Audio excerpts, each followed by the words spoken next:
I think most time people try to look at things in the compartment and instead of take a step back and seeing that we live in this living system. And then when we are doing our farming, that we also need to look at our farm's ecosystem and then bring the life back in to reach the balance and then to reach the point that it can be regenerative on its own, and at that point it is sustainable. You cannot be sustainable unless it can be regenerative.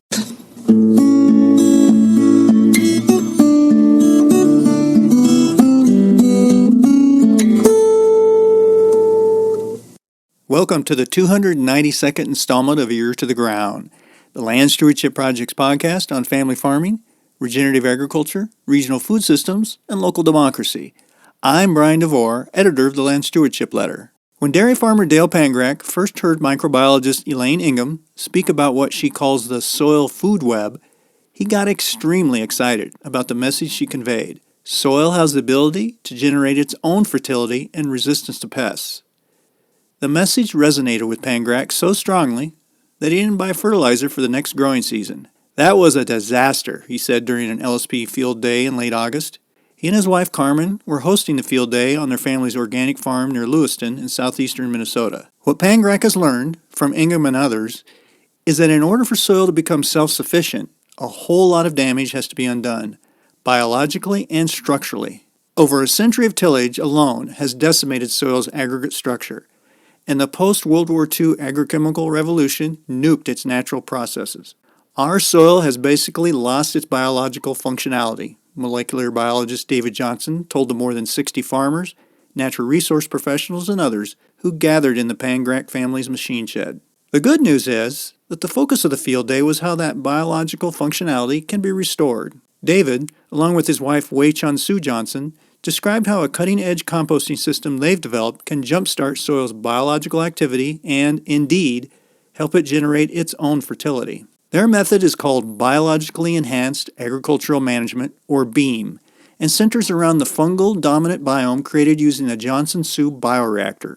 Invented by the Johnsons, the bioreactor system represents a radical departure from the traditional way of taking organic material and breaking it down into a source of fertility via composting. Rather, the inoculant created by the bioreactor system activates the soil's innate biological functions, akin to a baker introducing yeast to bread dough. This gives rise to a chain reaction of ecological activity that eventually results in more nutrients for growing plants. Traditional composting relies on frequent turning of the waste material to keep oxygen flowing and thus prevent the material from becoming anaerobic. This greatly reduces the timetable for producing a finished product, which can be an excellent source of fertility for soil. The disadvantage to such a system is that it demands lots of labor during the breakdown process and, if done on farm scale, can be infrastructure intensive, requiring turning equipment and lots of room for windrows. One big advantage of the Johnson-Su system is that it's scalable. A bioreactor stack can be set up for less than $50 using locally available materials like wire mesh and landscape fabric. According to research by the Johnsons, the bioreactor system shows great promise for triggering healthy soil functions in a variety of farming situations, producing greater crop yields and more carbon sequestration, for example. However, most of that success has occurred in climates similar to that found in New Mexico, where the couple lives and works. Since the summer of 2021, the Land Stewardship Project has been working with the Pangracs and 4 other farmers to study if the Johnson-Su system will work in the upper Midwest. Through this project, farmers are experimenting with ingredients that can be found on local farms, such as livestock manure, forage material, forest soil, and wood chips. David Johnson made it clear during the field day that the bioreactor system is not creating a direct source of fertility. Rather, it's setting a stage for the soil's microbes to build its own fertility naturally. The Pangracs are using it as part of an integrated system of building soil health that includes managed rotational grazing of their dairy cows. Other farmers who attended the event described utilizing it in conjunction with cover cropping and no-till systems. After the field day, I talked to David and Wei-Chun Sue about how the bioreactor system is different from traditional composting and why it offers a way to reach the ultimate pinnacle in regenerative farming, creating a self-sufficient soil biome. David started out describing how microbes truly do make the world go round. We just had a great field day here on the Dale and Carmen Pangrac farm. looking at the Johnson-Su bioreactor system and talking about composting in general and the importance of soil biology and microbes and all of that. But one of the things that really struck me when you first led off this discussion was you made the point that microbes kind of make the world go around a little bit. I think that's a super good point to keep in mind whenever we're looking at something like this. Something I think I saw a lot of heads nodding going, oh, okay. And I agree with you on that. That's why I bring that up. I want people to be able to internalize this and be able to see, well, this is how my life works. I am totally dependent on these microbes for everything about my health, and it's the same thing in our soils. So, that's why I lead off with that. It became real to me, and then I try to express that to everybody else to give a foundation of biology. What's biology about? It's about everything. It's why this planet is here today. And it's true because we're living on this living planet, Earth. And so anything grows, typically they are living and their biology. And we are all part of this living system. And I like people to think about that you are part of this living system. Your agriculture practice is part of the living system. So we shouldn't think about everything is in the compartment. One of the things I think is really interesting, I think this was effective that you brought this up, was David, you kind of told a little bit of a story of how you came to this realization that a different approach to composting was needed. You were doing research on the old way of doing it, and I think, as you said, your wife was getting tired of you coming home dirty. That was one of the things, but there was some bigger issues there as well. Because a lot of people, composting, they're like, there's one way to do it. They're used to the big commercial systems or in their backyard or where you're turning it all the time. A lot of vegetable farms around here are doing that kind of system as well. But that was, I think, a really kind of way to kind of have an aha moment a little bit. Yeah, dirty laundry is the genesis of this research. Had it not been for that, we would not have this. When I started out the man's way. I did the windrow composting. I knew better. Well, after coming home so many times from turning those compost piles by hand with manure all over me, the wife said, we're going to do things different. I think it was after the fact that I saw how much difference it made in the compost. Well, what we're doing is we're allowing this to progress the way nature intended. We're not going in and turning it every other day, destroying the household of the fungal community that it's trying to build. And that fungal community is intimate in getting this process to go forward. Without them, this doesn't happen. I think the other good point that was made was that we have the biology in our current soils through conventional ag and that time have been kind of decimated, haven't they? Yeah, we see in the human microbiome the different influence of the chemicals that we're seeing in our food, the lack of quality in our food. We see how it's affecting our microbiome and our health. It didn't take much to translate that further into the soil. Well, what are we doing in agriculture? We're pumping in chemicals, we're tilling, we're pumping in herbicides, insecticides. We must be destroying the biological functionality of these soils like we're doing in the human microbiome. And it does seem to be that's what's going on, and that seems to be also in both organisms, us and the soil. The way to fix it is to bring that microbiome back, bring the structure, the function, the diversity, and the functionality back. By practicing the type of practice that without disturbing chemically, biologically, and physically, that allowing the system to thrive again and reach the balance.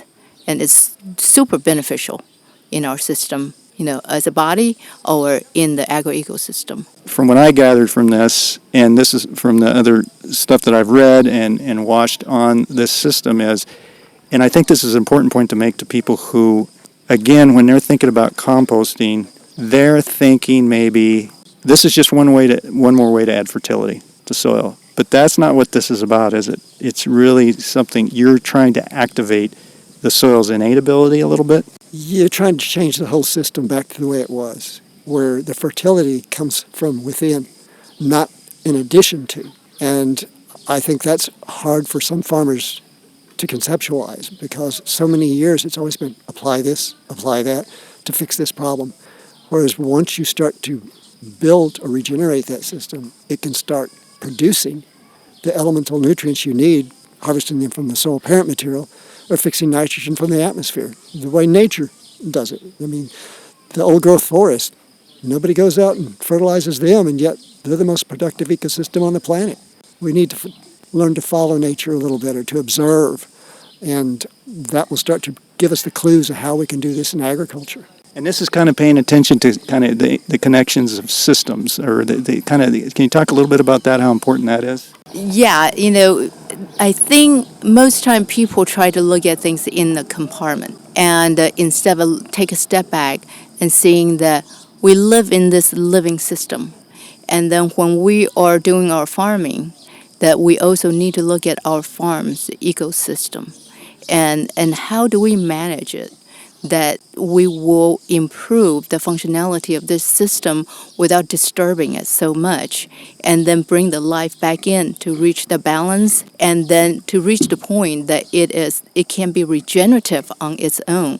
And at that point, it's sustainable. Because if you cannot be sustainable unless it can be regenerative. Yeah, I mean, this is, and again, it's this whole idea of the farm, and this is, I think, a message you really tried to get across, is the farm as an ecosystem, which seems maybe to some people, yeah, that makes sense, but that's not the way agriculture has approached it in the past. Does it really strike home what an ecosystem is on a farm? That's the question. As humans, we tend to look at simple solutions, easy solutions.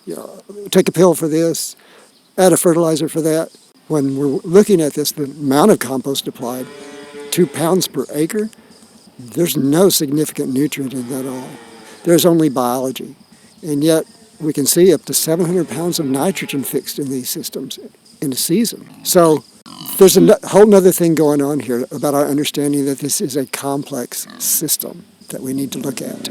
No, on the whole idea of an ecosystem is, I think you'd made the point that you just can't do one thing and expect one result. You pull that string and a whole lot of other things are going to follow that. Yeah, I think we kind of look at things linearly, and when things are dynamic, there's so many things happening from different directions to affect how this system moves forward. It's probably beyond our comprehension eventually to understand everything. Mm-hmm. But if we bring back the biology, a lot of these decisions are made for you. These organisms work together collectively, and they can do things that as a community that they can't do as a single organism. I know one of the things Dale and Carmen are concerned about is their infestation of giant ragweed. They're an organic farm. They can't treat it chemically. There was a discussion about, well, that ragweed is a sign of some shortage in the soil or something going on a little bit. Well, that's a tough one. There's still a lot we don't know. There's more understanding. We need more understanding in the area of weeds, because we've seen some interesting results with the biology, bringing the biology different. That's just a tough question. And we have observed on our test plot that when David inoculated that test plot and grew the cover crop and had improved it after a couple of years, we noticed that the tumbleweed rolled across and germinated, but it looked stunted. And the cover crop was able to grow on top of it, and then we just really did not see the tumbleweed come to a big plant. And then we come to think of that a lot of time when we see a empty plot somewhere, that it has been scarified or disturbed, and we see a lot of tumbleweeds grow in those areas in Las Cruces area. But then in about 3-4 years time, some other weeds come along. You don't see the tumbleweeds anymore. And then it seems like there's some kind of succession there of changing in the profile or chemistry or biology in the soil that change the hospitableness to the weeds. So that's what we think is happening. It sounds like we just like you said, we just don't know. We haven't studied this as much as we've studied the effects of chemical systems on there. So we just don't know. The resource to do this type of research is kind of lacking.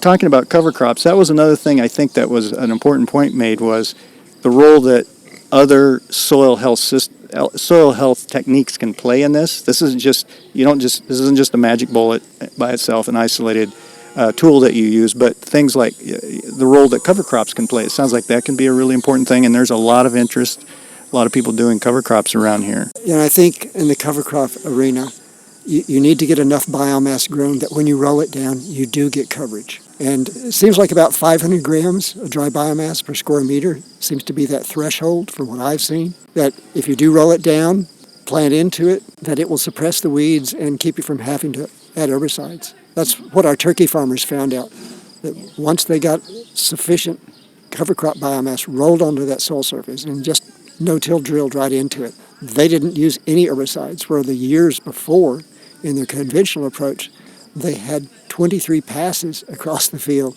for herbicides, insecticides, fertilizers. All of that changed, just bringing the biology back. They had to do none of the other. Can you you had given a little bit of a summary of the different examples of this working on different farms from all over the world. You don't need to go through all those examples, but give us just a brief, some of the highlights of some of the benefits we saw a video of a rancher in Montana. You also cited some stuff from Turkey. I mean, a real diverse geographical, different climate, different soils. But can you just give us a rundown of some of the different results we've seen where you've used this system to kind of inoculate that soil? We see Corey in Montana. He had just trying this on a kind of a lark. He had made the bioreactor, and then he came in and he planted a 40-acre field in his rye, and he only did one pass with the planter using the biological inoculant from the compost. The uninoculated soil produced a crop that was 8 to 12 inches tall, and the other inoculated was 4 feet tall. He became a believer pretty quickly. See, Steven Sciarica, also in Montana, he was doing fava beans, and he noticed he got 2 more bushels an acre without fertilizer. We see again Turkey with the cotton crop increasing or matching 100% nitrogen application, really outperforming 100% nitrogen application on their cotton crop in a conventional approach. But I just want to say that all this practice, they all have to incorporate cover crops and multi-species cover crops. It's very important that you have that diversity. Mm-hmm. It's very important that you have that living roots in the ground all the time, so you don't short-circuit the systems, the cycling of all these different nutrients and fixing the nitrogens and building the soil aggregates and just doing all this functionality for your ecosystem. It's very important because there's just all kinds of things happening both above ground and underground. But if you short circuit somewhere, that you stop the circle of life.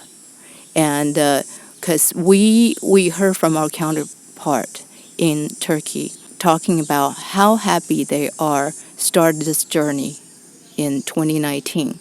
They made the compost bioreactor, they inoculate the seeds, they plant the cover crop. They also had experience the over amount of rainfall the first year and the delayed planting of a cover crop. So, just like the farmers over here, they have challenges. Then after that, they have the severe drought.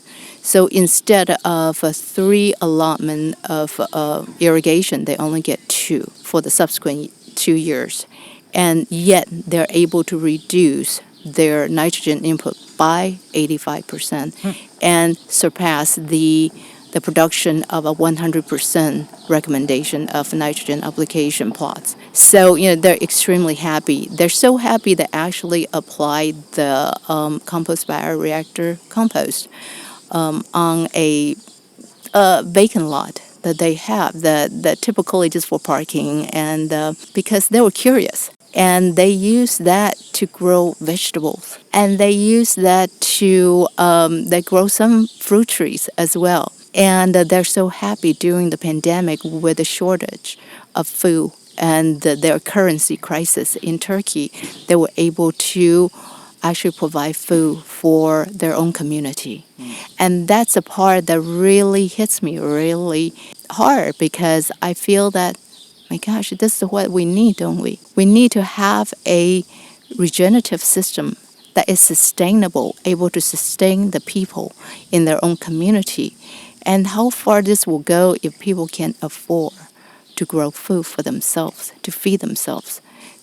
We wouldn't have this human crisis of need to migrate away from where they grow up, where the culture is. So it's just, I think it's a win-win situation that for people able to start working on their own ecosystem and improve from the point on and to improve themselves, and the rest will follow. I guess it brings up a question I always have. Is the ultimate goal of a system like this to not have to use any external inputs to build that soil is self-sustaining? It is really is that the goal, and are you starting to think maybe that is possible? I kind of see that as the ultimate goal. So we can't afford this nitrogen in two ways. Number one, it's getting too expensive. The input cost pulls the profitability of these farmers down to practically nothing. We can't afford what nitrogen's doing to our environment. From 60 to 80% of the nitrogen you apply on that field either goes into the atmosphere or goes into the water table. And there's so many issues there as far as human health. And then we see also going into the ocean, creating dead zones, also with the phosphorus that we're putting down. So ultimately, yes, I see getting away from all inputs and starting to learn how nature is doing this and adopt those principles, adopt those practices that nature's really been showing us for how many eons. We just haven't been paying attention. Were you, when I think Shona had asked, here on the soil health team, had asked how many people were composting, and the majority, I was even surprised, the majority of people put up their hands. And then when she asked, well, how many were interested in trying out the Johnson Sioux bioreactor system, a fair number went up. In some ways, I'm not as surprised as I thought I'd be when I think about it because of the price of nitrogen right now and the price of inputs. But are you seeing more interest, I guess, because as input prices go and the, like you said, the environmental results of the nitrogen-based system, and climate change is another issue that comes up, people trying to make their farms more resilient. Are you seeing more interest in the system like this? Oh, totally see more interest. And I think it's all going to come down to that bottom line. The adoption is going to have to be profitable for the farmers. They're going to have to understand that they can make more money doing this. It'll be a no-brainer then. They won't have to be concerned so much about getting those chemicals in and being dependent on the chemical companies. Will it be delivered? I mean, delivery was actually a problem in some areas this year. And price, it could put a lot of farmers out of business. And yet this, they can not only make more money, but they can start rebuilding their land for the future, for their progeny. So they're not passing on a problem to their children, but a blessing, actually. Yeah, I'm thinking about like fungi, bacteria, protozoa, and all the different microbial community members, that how they work in the system to recycle things and then to make the system better. And as human, we all have a different skills and expertise as well. We all do different things that most definitely I am not a farmer. I cannot do what the farmers do, and I appreciate what they do. But we're hoping that as researchers, whatever we've found and that piece of information and knowledge can be a good tool for the farmers to utilize and to take it home and then put it to practice. And then people like Shauna and the team over here at the Land Stewardship Project, how they connect people and put everybody together like they're doing the fungal work, and that synergize this whole system here, and then we can push this movement forward in regenerative ag. What advice would you give someone who is interested in this? And one thing that I think, one of the reasons there's so much interest in this, and one of the things that why LSP is so interested in this, is we have farmers of all different sizes. We also have people who raise vegetables on a small scale, but we have farmers who are raising several hundred acres or a couple thousand acres of crops. Maybe they're doing large-scale grazing or small-scale scale grazing, but what I like about this system is it seems scalable for all types of systems. But what advice would you give somebody who had any interest in this, no matter what they're raising or what size they might be? Just get out and do it. Get your hands dirty, start observing. It's not going to happen unless you build one of these bioreactors, just like Corey. He just went out and built one and tried it. And then he found out it was so beneficial for his farm. I think Jay found out the same way. We had a conference in eastern Colorado. He went to that. He went home, built one, and he was totally pleased with the results. So it's not going to happen unless you build one of these. Yeah. and get out there and try and start learning. Start learning about the soil. Start learning about soil biology. It's critical for your future if you're growing plants. I'm going to go back to the community thing. When you're learning, you need that community, don't you? Yes, most definitely. And we always said that when we learn something, share with everybody. And because we have this diverse background of people that with a different experience, expertise, and skills. And if we share our knowledge, that somebody might be able to take that further. And when they share back with us, then that further enlighten us as well. And we move forward much faster as a community. And so, I always said that reason why David put everything on open source is for that very reason. So we all can learn together and share and as a community. So, if they would just pay attention, and then if there's any anomaly, make sure to pay extra attention, because sometimes, or a lot of times, anomalies is trying to tell you something that you need to pay attention to. And that is important for your farm, for your system.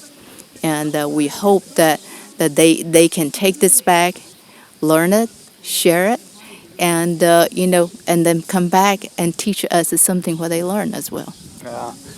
What is the one how long have you been researching this? Since 2004. Okay. So we're going on 18 years, almost 2 decades now. What's some big questions that you want answered that you're still trying to, or do you think this is kind of the way the system's kind of set, or is there some big questions out there that you still want to get answered as you look into this? I think the compost maturity, will it have efficacy or not, is the biggest question. Not everybody succeeds at this. Not everybody does the compost bioreactor right. And we need to learn, okay, what creates a failure? What creates success? When is a compost good and when is it not? And we're making some headway in that. We've got samples from all over the world right now that we're looking at metagenome analysis and metatranscriptome. And we're seeing that looks like there's a common endpoint in the maturity of this compost in the ones that are really working well. And that's all across the world, that I can see an identical compost in Australia to ones here in the U.S. Huh. That kind of really surprised me. I thought, different location, different starting materials, different climate, that there would be a different endpoint, but there seems to be a common endpoint. We need those different eyes. I think Gabe Brown's probably done the best job on this, is getting a group of people together and working with it, working together, and daring everybody to try something different, something crazy. And you have that benefit of multiple things happening at one time that many people get to see what the results are. You can't do this as a single person. Your life doesn't last long enough. You have, 40 tries, maybe 45 tries at this? It's an elegant system. It's complex. But it is revealing the secrets of how it works if we just pay attention. And this is kind of, I think, unique for us to be doing this research we're doing right now this far north. This kind of, are you excited to see maybe because this could be it'd be interesting to see how it works in this kind of climate and this kind of situation up here in the upper Midwest. Totally. And there's still lots of questions. Does it work in every area? Yeah. So far, it looks like it. It may be different actions going on in the soil, but there seems to be increases in that productivity, restoration of that soil, regeneration of soil carbon, again, addressing issues that, We say they're unsolvable. This is child's play to reduce atmospheric CO2. We need to probably rethink that because that's the second most important molecule on this planet. Without CO2, we would not have an energy cycle. And without the energy cycle, we can't survive on this planet. If we start to bring that carbon back into the system and have it cycling, having that energy flow, that's the key to rebuilding the system. When these systems are working properly, when you're having that optimum photosynthetic capacity, when you're reducing that respiration, when you're increasing soil carbon, again, we like to look at things singly. Soil carbon, it's all about soil carbon. Right. When we start considering all the components together, this is a no-brainer. Yeah, And it's the waste product is food. I mean, does it get any better than this? healthy food. Healthy food.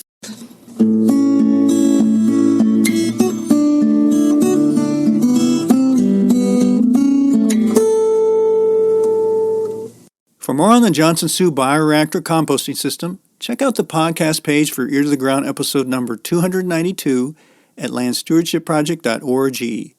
There, you'll find links to videos, web pages, and podcasts related to this system.